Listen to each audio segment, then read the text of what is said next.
తల్లిదండ్రుల మాట పిల్లలు ఎవరు వింటున్నారు ఈ కాలంలో? వింటున్నారా? పొర్రపాటున వినట్లేదు.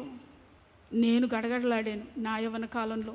నాన్నగారంటే చాలా భయం. భయం అంటే ఎందుకని? ఆయన ఏదో కోపిష్టవాడని కాదు, కోపం ఉంది అందుకని కాదు, ఆయన తండ్రి గనుక. దేవుని బిడ్డలారా, యోసేపు ఫరోకు తండ్రి అయ్యాడంట. ఏం చెప్తే రాజా సిట్ అంటే కూర్చుంటున్నాడు, రాజా స్టాండ్ అంటే లేచి నిలవబడుతున్నాడు, రాజా ఇలా చేసేద్దామంటే ఓకే ఓకే యోసేపు నువ్వేం చెప్తే అలాగే నేను వింటానయ్యా. ఆయన కనికరం బానిసను కూడా అధిపతినిగా నిలవబెడుతుంది. Praise the lord.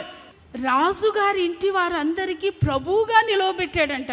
వాళ్ళు అనుకుంటూ ఉండొచ్చు, ఈ యోసేపు బానిస, ఇతను మన దగ్గరకు వచ్చి ఏంటి మాట్లాడే మాట, అలా చేసి ఇలా చేసే అని ఏంటి ఆజ్ఞాపిస్తున్నాడేంటి? రాజుగారి మీద తండ్రి, వారి ఇంటి వారి మీద ప్రభు, దేశమంతటి మీద ఏలికగా ఏలువానిగా నిలవబెట్టాడు. Praise the Lord. ఎందుకు ఇలా అయ్యాడో తెలుసా యోసేపు గారు? దేవుని కనికరం యోసేపు గారి మీద ఉన్నందువల్ల. Praise the Lord. దేవుని బిడ్డ, నీపై ఆయన కనికరం వస్తే, నీవు ఆయన కనికరాన్ని పొందుకుంటే, బానిస స్థితిలో నుండి అధికారిగా దేవుడు నిన్ను నిలవబెట్టునుగాక. Praise the Lord. Praise the lord.